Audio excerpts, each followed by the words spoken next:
अस्सलाम वालेकुम, welcome to debate eight 8। मैं हूं ईसा नकवी। पाकिस्तान में 16 दिन के बाद इंतखाबात होने जा रहे हैं। 8 फरवरी के इंतखाबात जिस सूरत में होंगे, क्या पाकिस्तान में उन इंतखाबात के नतीजे में इस्तेहकाम आएगा? यह है वो सवाल जो शायद हर पाकिस्तानी के जहन में मौजूद है। इस मरतबा इंतखाबी मुहिम का ना वो रंग है ना वो ढंग है। जिस तरीके से इंतखाबी मुहिम चलाई जा रही है और उसकी वाज़े वजह ये एक नज़र आती है कि एक बड़ी जमात पाकिस्तान तहरीक इंसाफ वो अपने निशान के साथ इंतखाबात में मौजूद नहीं है। और जिस किस्म की फ़िज़ा बनती हुई दिखाई दे रही है, उसमें आज मानसेरा में मियां मोहम्मद नवाज शरीफ, कायद मुस्लिम लीग नवाज़, उन्होंने एक जलसा किया। नवाज शरीफ साहब की गुफ्तगू जिस भी शख्स ने सुनी होगी उसको ये बार बार अंदाज़ा हो रहा होगा कि मियां मोहम्मद नवाज शरीफ माजी की बात तवातर के साथ अपने हर खिताब में, हर मीडिया इंटरेक्शन में करते हैं, लेकिन जो आज के सवालात हैं शायद उनका जवाब लोग चाहते हैं। वो सवालात हैं कि जो 16 माह की हुकूमत थी उनके छोटे भाई की, उस दौरान जो महंगाई हुई उसका जिम्मेदार किसको ठहराया जाए। मियां मोहम्मद नवाज शरीफ ने आज जो खिताब किया, मैं उसके चंद क्लिप्स जो हैं वो आपको सुनवाना चाहता हूं। मानसेरा में मियां साहब क्या गुफ्तगू कर रहे हैं, सुनिए। बड़ा शौक है मुझे इस मोटरवे को देखने का, जो अपने हाथों से बनाई, लेकिन जब वो तैयार हुई तो मैं जेल में था। इन लोगों ने मुझे आपसे कितना दूर कर दिया, कभी जेल में, कभी मुकदमात में, कभी लंदन, और आज 10 साल के बाद फिर नवाज शरीफ आपके सामने आ चुका है। लेकिन जो मुल्क की हालात हैं, जो आपके हालात हैं, वो हालात देखकर मुझे खुशी नहीं हो रही। आज यहाँ वजीर आजम बनने के लिए नहीं आया, आज तो मैं यहाँ इलेक्शन लड़ने आया हूँ। इलेक्शन 10 साल जिनकी हुकूमत रही है केपीके में, उन्होंने केपीके का और मानसेरा का क्या किया?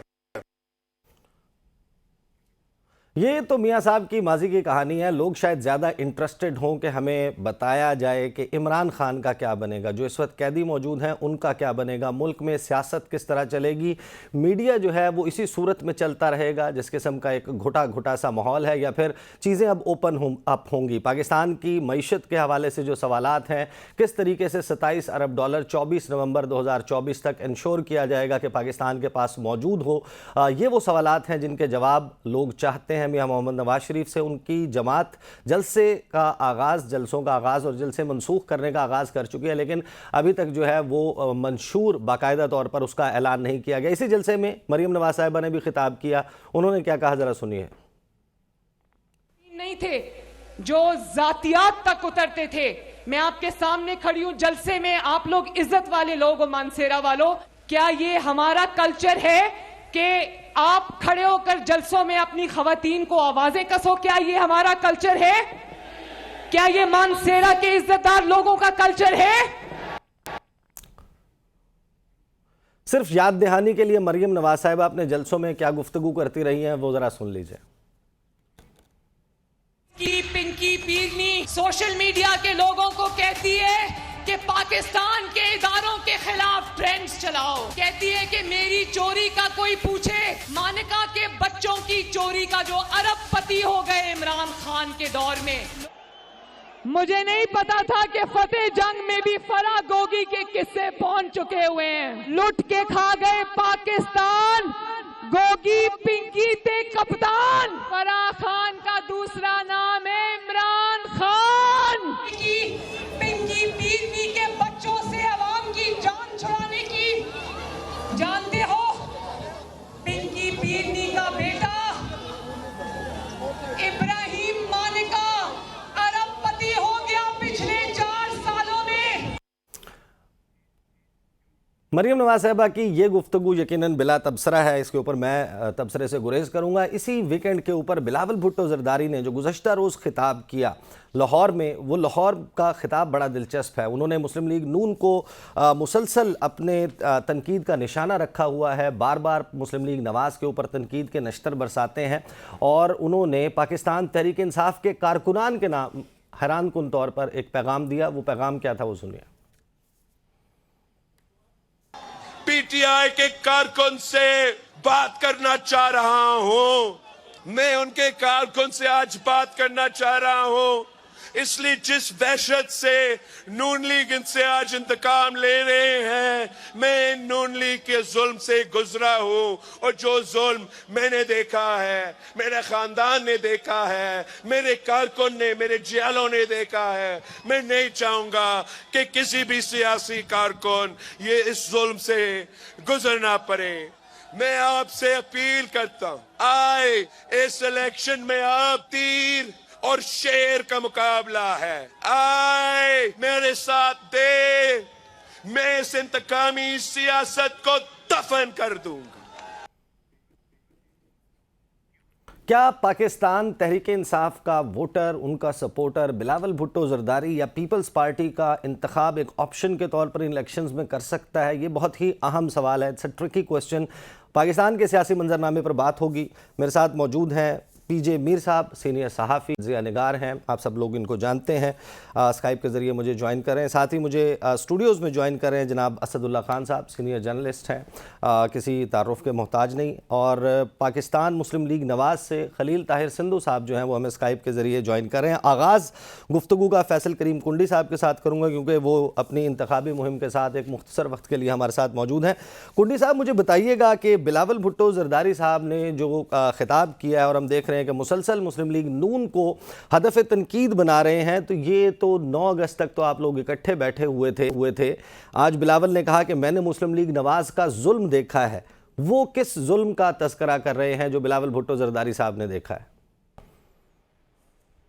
बिस्मिल्लाहिर्रहमानिर्रहीम। देखें, आपने बिलावल साहब का भी और मरियम साहबा का भी और नवाज शरीफ साहब के क्लिप सुना है, और बिलावल साहब की स्पीच में जिस पे उन्होंने पीटीआई के वर्करों को और अहदेदारों को या जो भी आपने उनको एड्रेस किया। देखिए, माजी में हमेशा हमने कहा कि पंजाब में हमेशा पॉलिटिकल विक्टिमाइजेशन रही है, थाने की कचहरी की पॉलिटिक्स रही है, मुखालफिन पे FIR हुई हैं, बाकी चीज़ें हुई हैं, विक्टिमाइजेशन हुई है। वो चीज़ें पाकिस्तान पीपल्स पार्टी ने कभी नहीं की। हमने कभी सिंध में ये काम नहीं किया कि हम अपने सियासी मुखालफिन के खिलाफ FIR काटें, या मरकज में हमारी हुकूमत आए हम उस FIR काटें, और चीज़ें जो है इस चीज़ पे हो। लिहाजा इस चीज़ के हवाले से जो है हमने वो देखा। और आपने माजी में देखा पाकिस्तान पीपल्स पार्टी ने जो दौर PMLN की भी गुजारे जो भी है, लेकिन देखिए जमहूरियत के लिए, आइन के लिए, उसके लिए हमें जो है वो जब हम पार्लियामेंट में जाते हैं तो इतिहाद बनते रहते हैं। माजी में अगर आप देखें, जब PTI का धरना था और उन्होंने इस्तीफे दिए थे, तो उस वक्त भी हमारे leader of the opposition Khurshid Shah साहब थे, हम इनको पार्लियामेंट में लेके आए। माजी में जब चेयरमैन सेनेट और डिप्टी चेयरमैन सेनेट बन रहा था, तो चेयरमैन सेनेट PTI का था और deputy chairman senate Pakistan Peoples Party का था, और PTI ने हमें वोट भी किए थे। तो पॉलिटिक्स में जब आप इतिहाद बनाते हैं, पार्लियामेंट के अंदर जाते हैं, तो मुख्तलिफ सियासी जमात के साथ आपको बैठना पड़ता है। अदरवाइज आप देखिए, कुंडी साहब अब मुझे ये बताइए कि आप कह रहे हैं कि आपने कभी नहीं किया, नून लीग ये सब कुछ करती रही है, PDM और इत्तेहादियों की जो हुकूमत थी, आप उस हुकूमत का हिस्सा थे। PTI कहती है कि उस दौरान भी हमें पॉलिटिकली विक्टिमाइज किया गया है, तो आप खामोश फरीक के तौर पर मौजूद तो थे? बिल्कुल नहीं थे। आपको याद होगा और मीडिया को भी याद होगा, जब 16 महीने की हुकूमत थी, पाकिस्तान पीपल्स पार्टी के चेयरमैन वो वाहिद शख्स थे जिन्होंने कहा कि हमें अपोजिशन के साथ डायलॉग्स करने चाहिए। आसिफ अली जरदारी साहब ने कहा कि हमें डायलॉग्स करने चाहिए और पार्लियामेंट में खड़े होगा, और हमने PDM की जमातों को बिठाया मेज पे अपोजिशन के साथ, उस वक्त की PTI के साथ, और हमने डायलॉग्स की मेज पे बिठाया और हमने डायलॉग्स किए। हमने हमेशा ये कहते हैं कि विक्टिमाइजेशन नहीं होनी चाहिए, वरना मैं आपको बता रहा हूँ ना कि हमारी जब सिंध में हुकूमत थी, हम तो PTI के खिलाफ FIR नहीं काटी, हमने तो उसके लोगों को अंदर नहीं किया था। हम खामोश नहीं बैठे हुए थे। हमने जो है, देखें, हम एक इत्तेहादी हुकूमत है, हमने अपना एक रोल, एक जिम्मेवार जो है जमात का एक रोल प्ले किया था। हमने माजी में भी किया, हम मुस्तकबिल में भी करेंगे, हम अभी भी करेंगे, इसमें कोई दो राय नहीं। सही। अच्छा कुंडी साहब, फाइनली मुझे ये बता दें कि बिलावल भुट्टो जरदारी साहब जो गुफ्तगू फरमा रहे हैं अपने जलसों में तवातर के साथ, अब गुज़श्ता 10 रोज़ से मुसलसल उनका जो लहजा है वो मुस्लिम लीग नून के तस्करे पर, मियाँ मोहम्मद नवाज शरीफ के, मियाँ शहबाज शरीफ के तस्करे पर बहुत तल्ख हो जाता है। इसका मतलब हम ये समझें, और उन्होंने ये भी कहा कि सियासतदानों को खलाई मखलूक और मुझे आवाम से उम्मीद है, तो यकीनन जिनको आपके मुताबिक खलाई मखलूक से उम्मीद है तो आप तो उनका साथ नहीं देंगे ना इलेक्शंस के बाद। ऐसा तो नहीं होगा इन तकारीर के बाद 8 फरवरी के नतीजे में जो हुकूमत साजी का अमल हो, तो हम ये देखें कि पाकिस्तान पीपल्स पार्टी एक मरतबा फिर साथ बैठी है उन्हीं सफ़ों में मुस्लिम लीग नवाज के साथ जहां पर गुज़श्ता 16 माह की हुकूमत में बैठी हुई थी। देखें, इसमें सबसे अहम बात है कि इस मुल्क में फ्री एंड फेयर इलेक्शंस होने चाहिए। अगर फ्री एंड फेयर इलेक्शंस नहीं हुए, इलेक्शन पे डाउट हुआ, तो पार्लियामेंट और हुकूमत जो है वो बहुत ज्यादा नहीं चल सकेगी। दूसरी बात यह है कि देखें, खुद PMLN ने कहा कि हमारी तो बात हो गई है, हमारा तो मैच फिक्स हो गया है, और ये बातें वो खुद कर रहे थे, हमने तो नहीं कहा कि वो कर रहे थे। और आज सूरत हाल ये है कि आज तक उनका मंशूर नहीं है, आज तक उनके प्राइम मिनिस्टर कैंडिडेट वाजे नहीं है कि कौन होंगे, जिस तरह पाकिस्तान पीपल्स पार्टी ने दिया था। मरियम साहिबा ने अपने स्पीच में बातें की, और उन्होंने जो इल्जामात लगाए कि वो अरबपति बन गए, मानिका साहब के बच्चे या जो भी है, तो 16 महीने तो आपके चाचे की हुकूमत थी ना, तो सब केस बना लेते करप्शन के उनके ऊपर और उनको अंदर कर लेते। या मियां साहब के साथ जो ज्यादतियां हुई थी, तो 16 महीने जब उनके भाई वजीर आजम थे तो उन लोगों को फांसी चढ़ा देते, उनको सजा दे देते जिन्होंने उनके साथ जुल्म किया था। तो उस वक्त तो मियां साहब के भाई ने कोई बात नहीं की, और मरियम साहिबा के चाचे ने कोई बात नहीं की कि वो अरबपति बन गए या अनफेयर मीन साथ पैसे कमाए, तो केसेस उनके खिलाफ रजिस्टर कर लेते और फिर उनको सजा दिलवा देते। वो चीज तो कुछ भी नहीं हुई। लेकिन अगर वो है गलत है, हम तो कहते हैं जो भी गलत है उनको सजा होनी चाहिए। हम भी पॉलिटिकल विक्टिमाइज PTI के दौर में हुए थे। सही, बहुत बहुत शुक्रिया। कुंडी साहब हमारे साथ मौजूद थे। खलील ताहिर साहब, मुस्लिम लीग नवाज के खिलाफ जो कैंपेन बिलावल भुट्टो जरदारी साहब ने लॉन्च की है, मुसलसल ताबड़तोड़ हमले कर रहे हैं आप लोगों पर, तो किस किस्म का आपका रिस्पॉन्स होगा? क्योंकि अभी तो आप लोग हम नवाला, हम प्याला, हम रकाब थे। हम प्याला का तो मुझे नहीं पता। बाकी जो ईसा नकवी साहब, आप आज जो बिलावल का लहजा था साहिवाल में, पता नहीं उसको किसी ने समझा दी है। आज वो कह रहे थे कि मैं मतलब गालिम गलोच की सियासत नहीं करता, मैं इल्जामात की सियासत नहीं करता।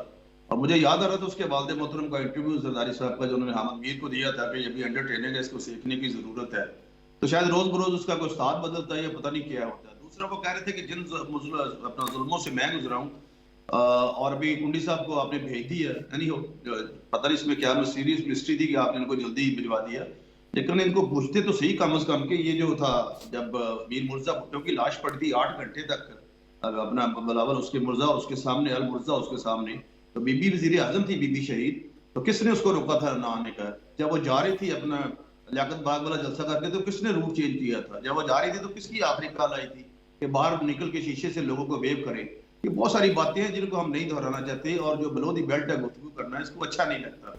बिलावल साहब को चूंकि हम तो फिर भी उनके वालिद मोहतरम पे एतमाद करते हैं कि वो एक सियासतदान है, और जब वो कहते हैं कि अभी इसको पता कुछ नहीं, एंटरटेनिंग है और सारा कुछ, वो तो फिर उसी इंटरव्यू में कहा कि ये जो इलेक्शन है फेयर एंड फ्री होंगे, तो ये वाकई फेयर एंड फ्री होंगे। 2018 की तरह नहीं होगा कि मतलब 12 बजे तक फेयर और उसके बाद फ्री हो जाए, ऐसा नहीं होगा। और आप परसों का इंटरव्यू देखें जो शहबाज शरीफ साहब ने, हमारे सदर ने दिया कि अगर बिलावल भुट्टो को लोग चुनते हैं, चूज करते हैं, तो हम खुश दिली से उनको कबूल करेंगे। सियासतदान का ये एटीट्यूड होना चाहिए। सियासतदान का ये एटीट्यूड नहीं होना चाहिए जो मतलब एक अजीब सी बेग सी गुफ्तगू करनी या आवारा गुफ्तगू करनी, नहीं, ये सही का तरीका।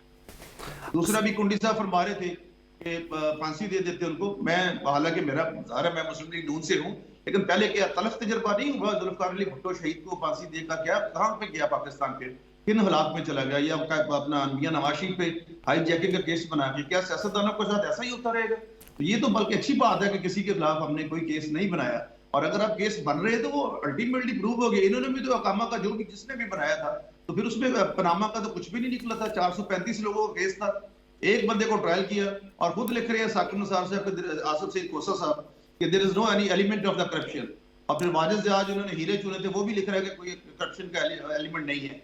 और असदुल्लाह साहब को पता है, ये मेरे साथ थे कोर्ट में, कि जब इस दफा हमने देखा 2 जजेस साहबान सुन रहे थे, दोनों वाले जीजी और यमन फील्ड, तो असद भाई से पूछने, दोनों जी सजाएं थी, वो फोटो कॉपीज पे सजाएं दी हुई थी जो एडमिसिबल एविडेंस नहीं है एविडेंस एक्ट में, और उस पे सजाएं दी हुई थी, और उसके लिए इनके पास जवाब नहीं था।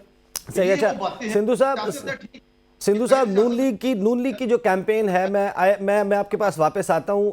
नून लीग की जो कैंपेन है, ख़ास तौर पर लाहौर के हवाले से, साउथ पंजाब के हवाले से कुछ बहुत ही अहम और दिलचस्प चीज़ें सामने आ रही हैं साउथ पंजाब में, क्योंकि आप टिकटों की तकसीम वाले मामले में भी बड़े सरगर्म थे, तो उसके ऊपर मैं बात करता हूँ। पीजे मीर साहब, बिलावल भुट्टो जरदारी साहब जो मैसेज दे रहे हैं PTI के कारकुनान को, आपका ख्याल क्या है? आपको क्या समझ आती है कि उनको ये लगता है कि नून लीग की बैशिंग करेंगे, उनके खिलाफ बात करेंगे, तो ये एक तरीकाकार हो सकता है कि वो अपनी सियासत जो है उसको चमका सकें, उनके प्रोस्पेक्ट्स के रिवाइव कर सकें पाकिस्तान पीपल्स पार्टी को पंजाब में? सिर्फ ये वजह है, या आपको लगता है कि वाकई उनके अंदर अब ये रियलाइजेशन है कि मुस्लिम लीग नवाज का साथ देकर पीपल्स पार्टी ने जो 16 माह की हुकूमत ली थी वो एक बहुत संगीन गलती थी? देखें, ये कभी भी इकट्ठे नहीं रह सकते, ना रहेंगे ना रहे हैं। मैं तो नवाज शरीफ के साथ वापस आया था लंदन से, जब वो हुकूमत से निकल रहे थे, जब ये कोलिशन में थे, उसी फ्लाइट से आया था। सुबह हम पहुंचे थे इस्लामाबाद और उन्होंने जहाज में मुझे कह दिया था कि मैं इनके साथ नहीं चल सकता। ओके, आज जो हम बात करते हैं पीडीएम की, पीडीएम क्यों बनाई गई? एक आदमी के लिए बनाई गई, इमरान खान, पीटीआई, उसके लिए पीडीएम बनाई गई। अब वो पीडीएम खत्म हो गई, इलेक्शन मोड में आप आ गए, वो पुरानी रवायतें शुरू हो गई हैं दोबारा। आज ये वही है ना, सारे जलसों में कह रहे हैं कि जी ये दहशतगर्द हैं, इन्होंने 9 मई को क्या किया, आज आप उन्हीं को कह रहे हैं आपकी पार्टी में आ जाए। यार व्हाट अ जोक, ये मजाक है कि एक वक्त पे आप ऐसे एक्सट्रीमिस्ट हो जाते हैं कि इनको सारों को दहशतगर्द कह देते हैं। इलेक्शंस आते हैं, नहीं जी आप हमारे साथ हो जाए। मुझे तो याद है जब चार्टर ऑफ डेमोक्रेसी साइन हो रहा था, उससे पहले ये जो एपीडीएम तो बाद में बनी, ये जो पीडीएम थी उस वक्त सारों ने कह दिया इसको एमक्यूएम को दहशतगर्द है, टेररिस्ट ऑर्गेनाइजेशन है। मुझे याद है मौलाना फजलुर रहमान और अशरफ जई ने, इन दोनों ने इसको मूव किया था, उसको टेररिस्ट कर दिया, और उसके बाद सारे उसके पास जाते हैं एमक्यूएम के, जी हमें आप वोट दें। What kind of politics is this? हम शॉर्ट टर्म थिंकिंग करते हैं सिर्फ वोट की बिना के ऊपर कि हमें वोट मिल जाए, बाकी ठीक है, बाकी जो मर्जी पूरा साल 11 महीने गालियां निकालते रहो और उसके बाद 12वें महीने में आके और नहीं जी आप हमारे साथ आए, हम मिल के जुल के काम करेंगे। और भाई जो पहले नहीं कर सके अब कैसे करोगे? ये इलेक्शंस जो हैं, मैं आपको बता रहा हूं, ये इलेक्शंस ठीक नहीं होंगे, ये नहीं ठीक होंगे। और ये जो आज बैठे हैं ना कि हाँ जी ये बिल्कुल ठीक हो जाएगा, फलाना हो जाएगा, नहीं होगा। ये सब चीजें मारेंगे कि जी हमारे साथ ज्यादती होगी, हमारे हल्के में हमारा कैंडिडेट जीत रहा था। ये पुराना रवायात जो है ये दोबारा जागेंगी। आप 10 तारीख को देख लेना, 8 को इलेक्शन होते हैं, 10, 11, 12 को आप देख लेना क्या वोट काउंटिंग के अंदर क्या होता है। This will be the same old story, nothing will change. हाँ, अब जो चेंज करना है उसमें बात करें। चेंज हमने करना है इकोनॉमी को बेहतर बनाना है। आप इकोनॉमी को बेहतर कैसे बनाएंगे? अच्छे लोगों को बिठाएं, जरूरी नहीं है कि एक जमात के हो, हर जमात के आप लोग बिठाएं और उनसे मशवरे करके मुल्क को आगे चलाएं। SIFC के अंदर है ना, लेकिन वहां मॉनिटर आपने रखा हुआ है, जो कि मैं समझता हूँ इस मॉनिटर को हर जगह होना चाहिए, आर्मी चीफ को, क्योंकि ये हमारी, देखो कई लोग इसको बुरा मनाएंगे, हम लोग हैं डंडे से चलने वाले। मैं आपको बड़े आराम से बता रहा हूँ, डंडे से चलने वाले हम, प्यार से नहीं चलने वाले हैं। ना हम टैक्स देते हैं, ना रूल ऑफ लॉ को ब्रेक करते हैं। हर जगह कोई आपको पुलिस वाला रोकता है, तुम्हें पता है मैं कौन। पीजे मीर साहब मुझे ये बताएं कि मियां साहब जो हैं उनके माजी में जो इख्तलाफात जब हुए इस्टेब्लिशमेंट के साथ, उनकी वजूहात नोन है, सबको मालूम है ऑलरेडी। दिफा का और खारजा का शोबा जो है उस पर मेजर पॉलिसी डिसीजन मेकिंग जो है वो वहीं से होती है। अब SIFC के थ्रू जो मईशत के फैसले भी अगर बड़े बड़े हैं वो उस फोरम पर होने हैं, तो प्रैक्टिकली मियां साहब तो मेंबर SIFC जो है वो मुंतखब होने जा रहे हैं। आपको लगता है कि मियां साहब इस नई रियलिटी के साथ रिकंसाइल कर पाएंगे, एडजस्ट कर लेंगे, या यही बुनियाद बनेगी अगली लड़ाई की? ये बड़ा कॉम्प्लेक्स क्वेश्चन है ये, और कॉम्प्लेक्स इसलिए है कि आते हैं आप SIFC बन जाते हैं। सबसे ज्यादा पॉलिटिक्स के अंदर अगर नवाज शरीफ को कोई जानता है, आउट ऑफ पॉलिटिक्स मैं जानता हूं, हम तो इकट्ठे होते थे। अब क्वेश्चन उठता है कि उनकी मैं जहनियत को जानता हूं, उनके माइंडसेट को जानता हूं, वो अपने एक रोड पे चलते हैं, वो अपना उनका एक होता है, वो भी लोन रेंजर है, ये इमरान भी लोन रेंजर है। वो बेनजीर जो थी वो बिल्कुल, मैंने उसको देखा है, बिल्कुल वो बैलेंस होके चलती थी, लेकिन गलतियां हर जगह हुई हैं, ये नहीं है। द क्वेश्चन है अगेन अराइजेस, क्या ये जो मॉनिटर्स हैं हमारे, क्या इनको वो अलाउ करेंगे 5th टाइम कि अगर आप if you go out of bounds तो हम ये कर देंगे? ये एक बहुत बड़ा एक अलमिया है, ये एक आपके सामने एक हैंगिंग स्वॉर्ड है। सही। पीजे मीर साहब, मैं आई कम बैक टू यू। मुझे ब्रेक लेनी है। ब्रेक के बाद खान साहब जो पाकिस्तान तहरीक इंसाफ की पॉलिटिक्स को भी बड़े बेहतरीन अंदाज में समझते हैं और पाकिस्तान के तूलो अर्ज़ में मुख्तलिफ हलकों में इन्होंने सर्वेस भी किए हैं, वहाँ पर कौन सा कैंडिडेट, कौन सी बिरादरी का वोट, किस सियासी जमात का वोट मैटर करता है, उनसे पूछेंगे कि बिलावल की जो मैसेजिंग है, क्या पाकिस्तान तहरीक इंसाफ का वोटर बल्ले की अदम मौजूदगी में जो इंतखाबी निशानात मुख्तलिफ आज़ाद उम्मीदवारों को अलॉट किए गए हैं उसकी जगह तीर का इंतखाब कर सकता है? Is that a possibility? बात करते हैं आफ्टर द ब्रेक।